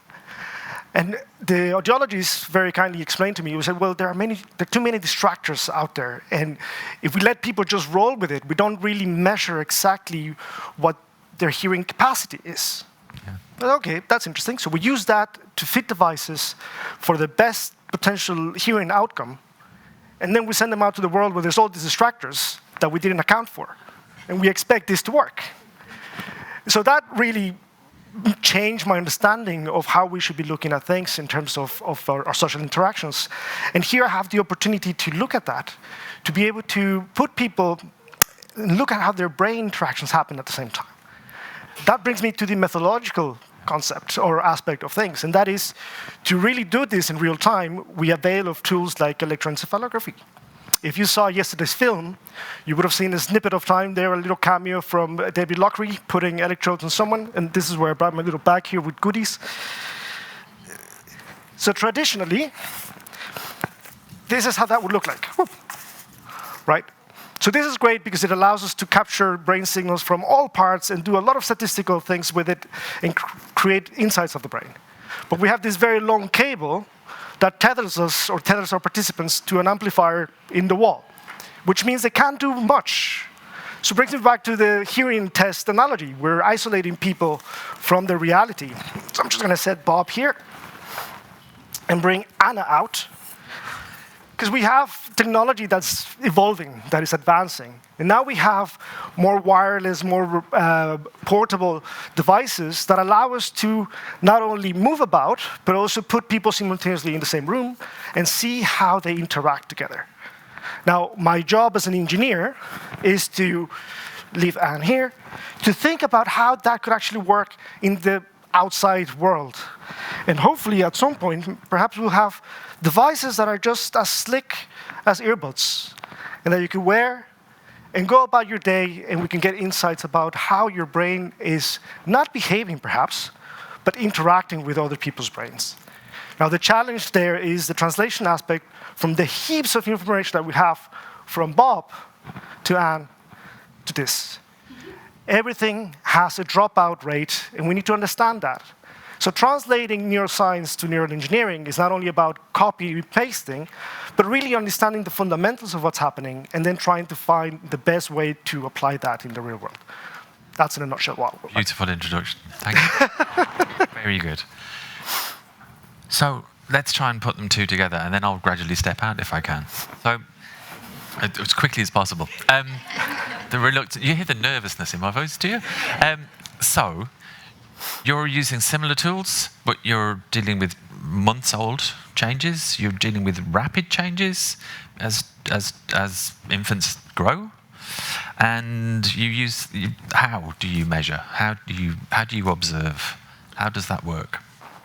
So we're using an MRI scanner, sort of the same kind of scanner you would have in a hospital, but we're measuring, rather than just measuring the structure of the brain, we're measuring the activity in the brain. So our babies are awake, they're watching movies, kind of, it's like IMAX for babies, kind of little screen in front of them on the inside of the ball. And we're projecting these movies, these pictures, and we're looking at the brain responses to those. And you define people by age or by period of time? So you're looking at people repeatedly, or? So we're looking at this, we're really interested, so humans, unlike many other animals, we have a really long helpless period. So babies are helpless for, basically really helpless for the first year. And this comes at a massive cost to the babies in that, there's a risk as a young a baby not being able to move around, and it comes at a cost to the parents as well that have to look after these babies. So we think there must be a reason for that. And we think that these, that's a really important a period when they're sort of establishing the foundations of their mental function, the foundations of cognition, that then provide the platform from which all the wonderful things that appear, in the massive rapid language learning, they learn to walk, all these things that appear at the end of the first year. We think this is a really important period, and we're interested not just the sort of in the typical pattern of development, but also how that is sometimes disrupted by babies in the neonatal intensive care unit, where there's brain injury, and sometimes everything's fine, and sometimes there can be big injury, but the baby develops just fine, and sometimes there's just something slightly amiss, and then they develop problems later in life. So we think this period is critical for how how the function sort of adapts in the presence of injury, and how it's supposed to develop normally. We think there's critical stuff happening in that first year. And we can extrapolate from that to the kind of conversation that Gráinne McGettrick and Harris Eyre were having on the first evening, when they were talking about brain health policy and developing brain health policy and investment in early years, because that's where your foundations are, yeah? Absolutely. We're increasingly understanding that the whole sort of lifespan of brain health is connected, and that really what's happening right down in that first year, or before preterm birth, is important. That's a really interesting point as well, the lifespan as well, right? Because I think, of course, the early years are probably now a priority, but we should not neglect how we move about a life and how do we progress in social interactions, particularly in a world that is as globalized as it is now, and where we start to see a breakdown of homogeneity in our societies. And how do we cater for people that have moved into new societies and they have trouble to integrate, and how are healthcare services or care cultures that are not tuned to them, how can we expand on that as well? I think that is a fascinating aspect of things. And thinking about creating cultures of care that are inclusive in that sense, that is particularly interesting, right? I was thinking as well of people that go for hearing assessment where they don't speak English, and most of the hearing test is based on language. So how do we address those developmental aspects of things as well? And we see them more and more. Rhodri, thoughts? I think I could pick up on that idea of it was a fascinating talk on the aesthetics of care, and I think it's I think what you're suggesting is things we need to change, and I think it's really important to remember that the aesthetics of care can and do change really dramatically. So, to take an example from my world, if you take the neonatal intensive care unit, where babies, say very preterm babies go, 20 or 30 years ago, I think there was a very different attitude to there've been extraordinary medical advances in neonatal intensive care, but along with that, there've also been some really striking changes in how the aesthetics of care, if you like. 20, 30 years ago, for example, it was thought that babies couldn't feel pain, so it was common to perform operations with a muscle block but no anesthetic. This was the default medical practice. People were concerned about the doctors were concerned about the issues with anesthetic, the risks of anesthetics, so they would not use anesthetics. And this was sort of the dominant medical view, but then people started to realize, well, actually, if you give the babies anesthetic, they look better at the end and they recover more quickly.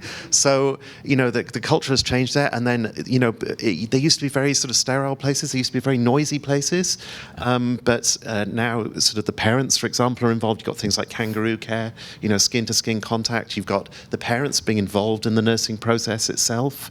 And then, just in terms of the noise, you don't want it to be super noisy as it can be, but also you don't want it to. There was then a move in the US, they realized that the noise was keeping babies in hospital for a few days longer, and so the economics worked out. They just changed everything to private rooms, but then the babies are isolated, they're electronically, and that was also not good for them.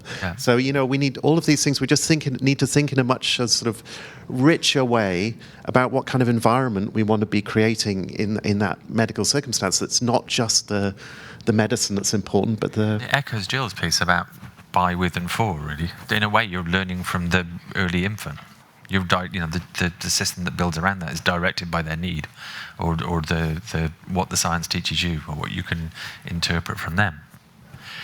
So So where next? What's beginning to pop up that's unusual? What are the things that you were saying that so for instance, resting state, I suppose, would be one.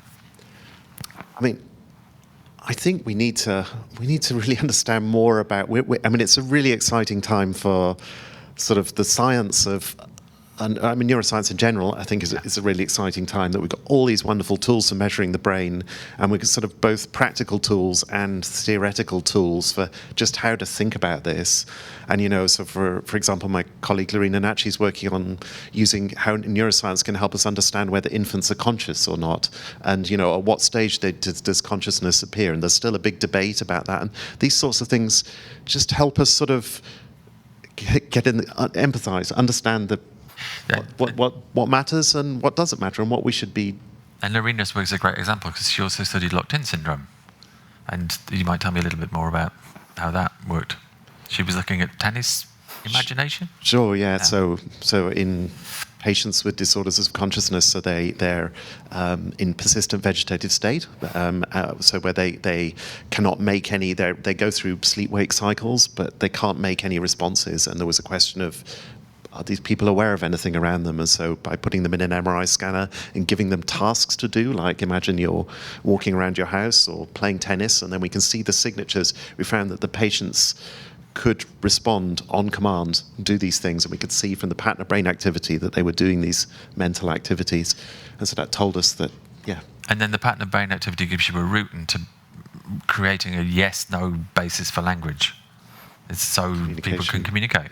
Yeah. Yeah, exactly. Which is one of the tools that we try to apply, right? So, can we decode what the brain is inclining to on a binary, perhaps yes or no, as a tool of communication? But we're getting more and more sophistication out of it. So, and of course, also depends on the level of invasiveness of the technology that you use, how much more information you can decode.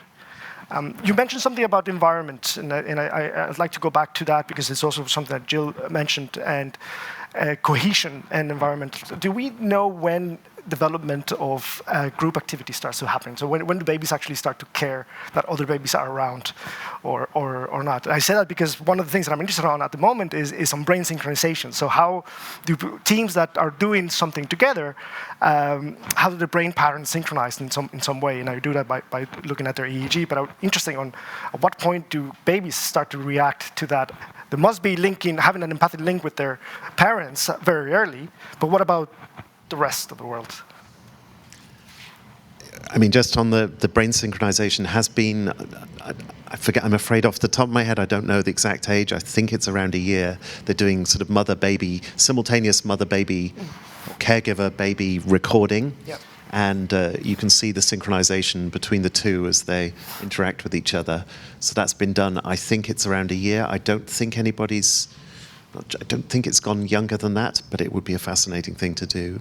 I mean, yeah, so something that both has been done in the disorders of consciousness patients and in the babies that we're increasingly moving to. It's a bit like your story you told at the beginning about the hearing test.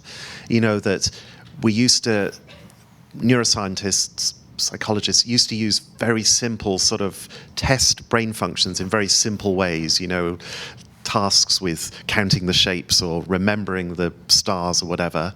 But increasingly we're realizing that those sorts of very abstract tasks, they're quite different from real life, and that if we start to use more naturalistic stimuli, you engage much greater proportion of your brain. So in vegetative state patients, you can give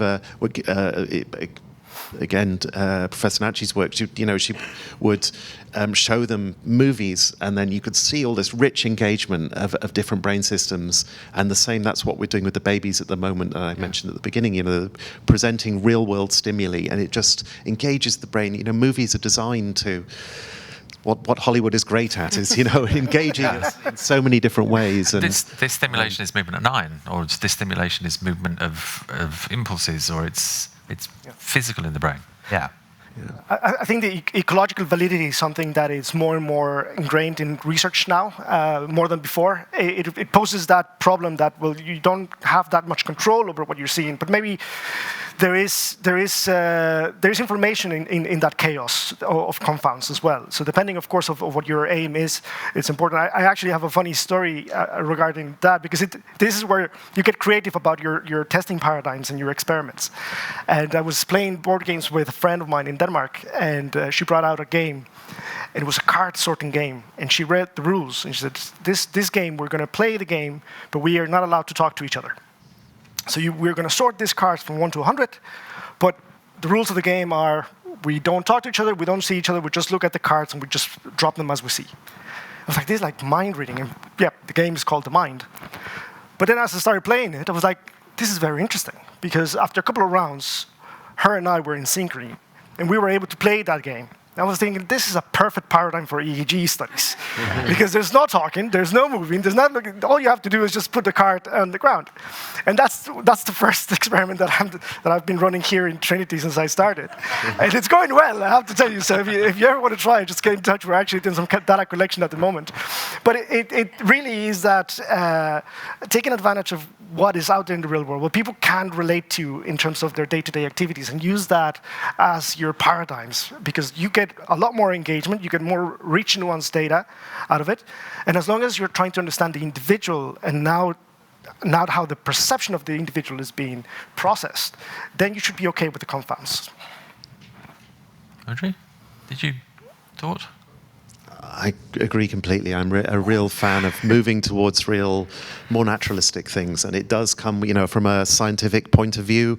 Sometimes it's a bit harder to disentangle, this cognitive thing or that cognitive thing. But what you gain in terms of the richness of the brain activity and the sort of the fact that you're not constrained by exactly what you were looking for in the first place, which you sometimes are in the way that science is normally done. You say, well, we're going to look for this thing, and so you manipulate that particular thing, and you can't discover anything else.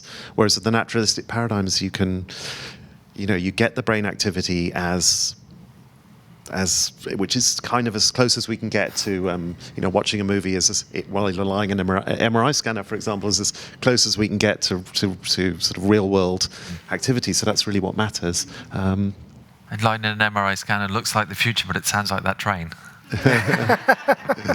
I'm going to open up to questions just to see if there's any out there.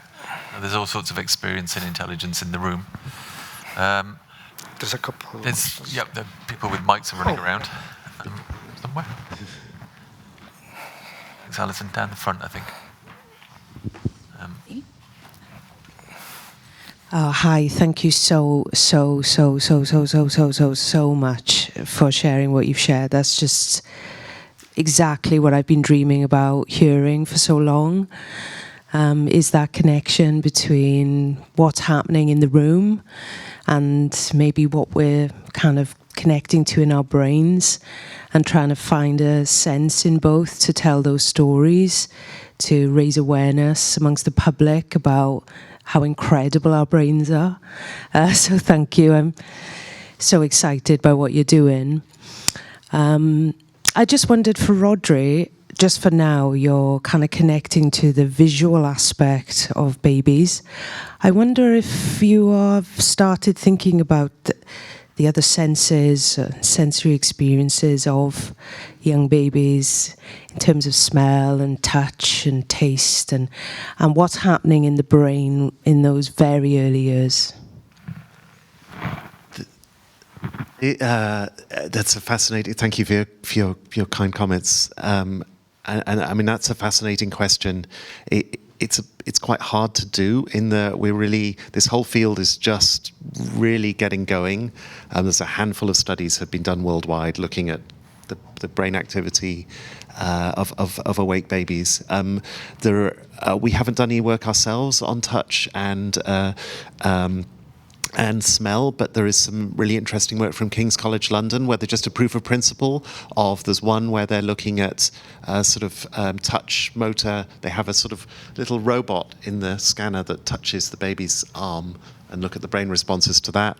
And they've done another one where they have a sort of a milk delivery system, I think, that sort of the smell and maybe taste of milk is there. And it's just a proof of principle that you can do this, and we get these brain systems lighting up. But it's really, it's completely it's a vital part of our experience, right? That it's multisensory, it's rich, and it's just another aspect of its richness. But just technically, we're just another decade, maybe.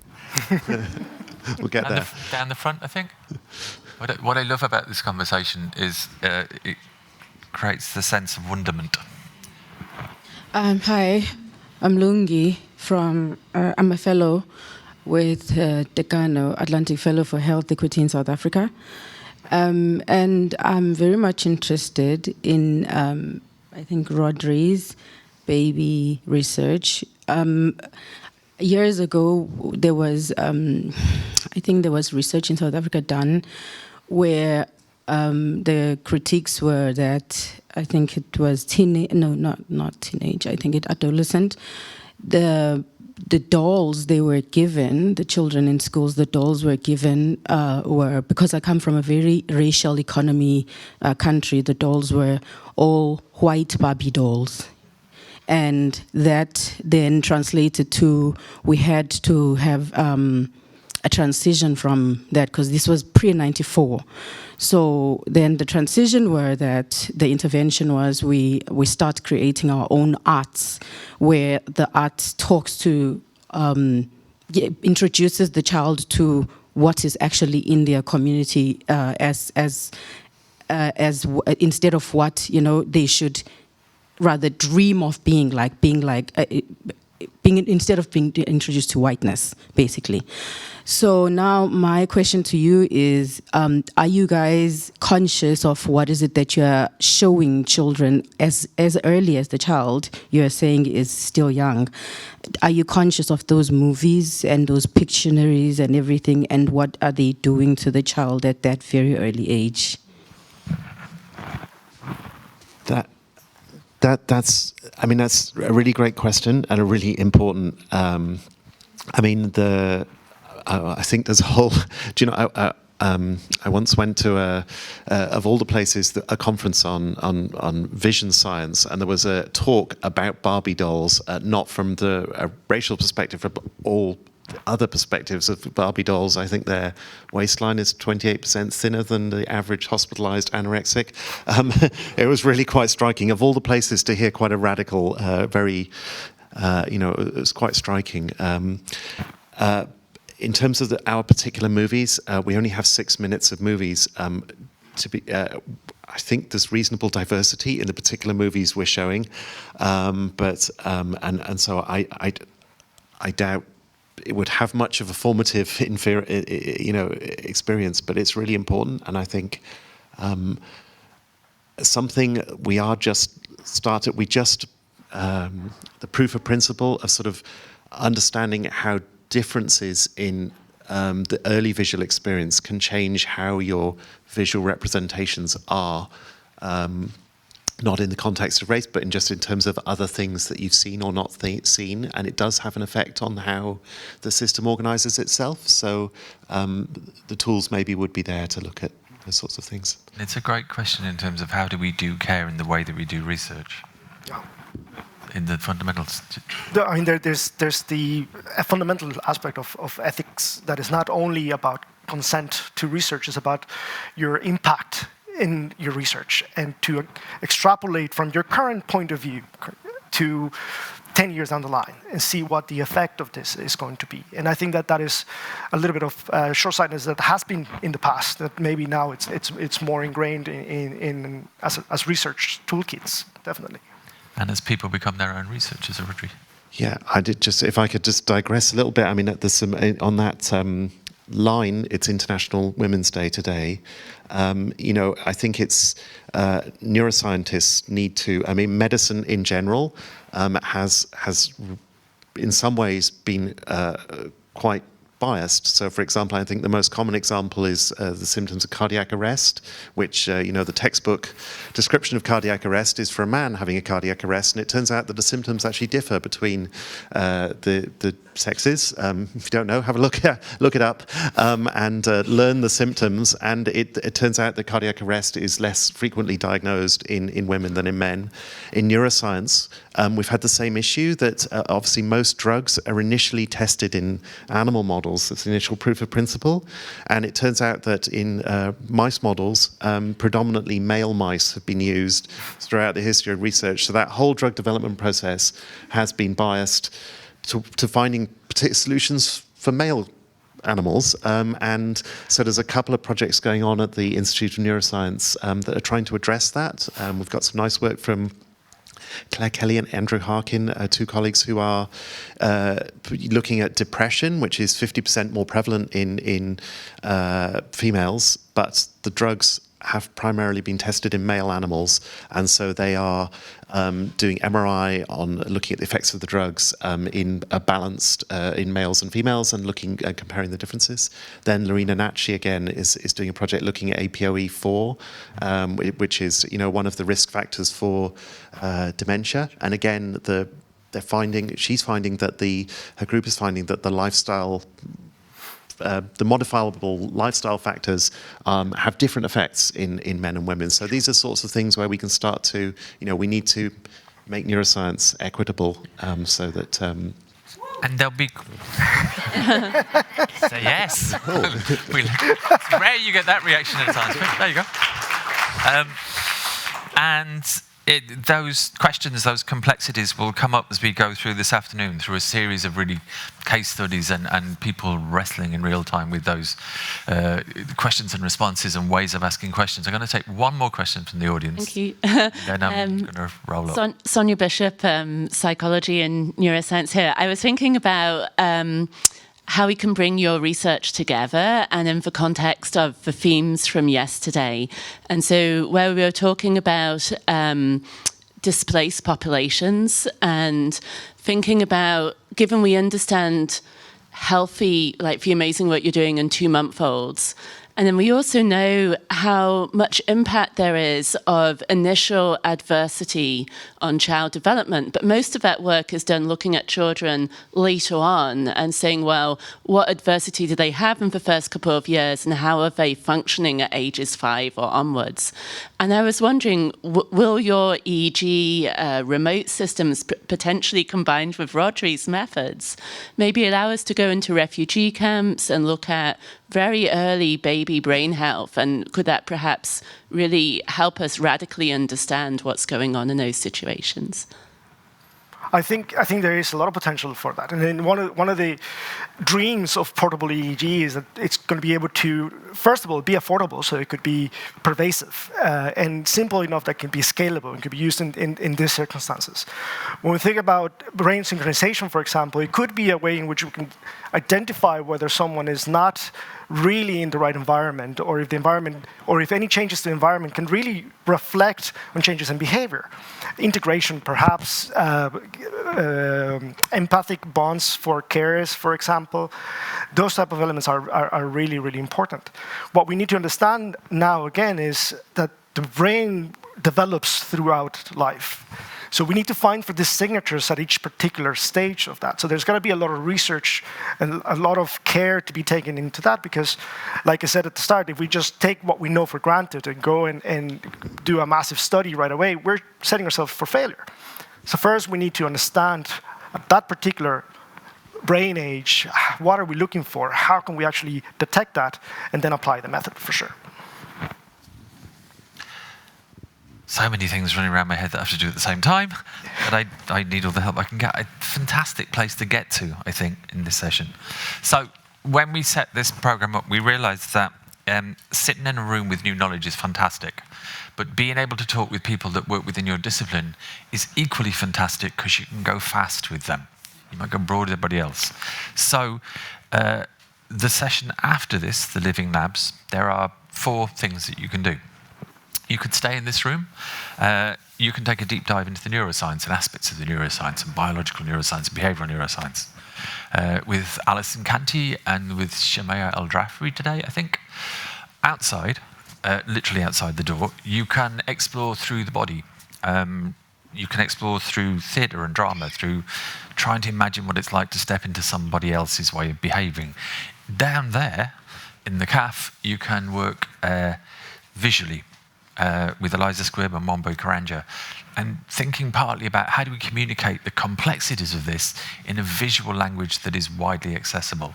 And then upstairs, with Eilish Claffey, you can start in a way the way that Jill began, as a dancer, as a choreographer, as in the lived experience of your own body, which in a way brings us back to where you're starting, is looking at the lived experiences of an infant child as they develop. It's been a really fascinating morning. I would like to thank Rhodri and Alejandro. I would like to thank you. Thank you, Dominic, for coming today.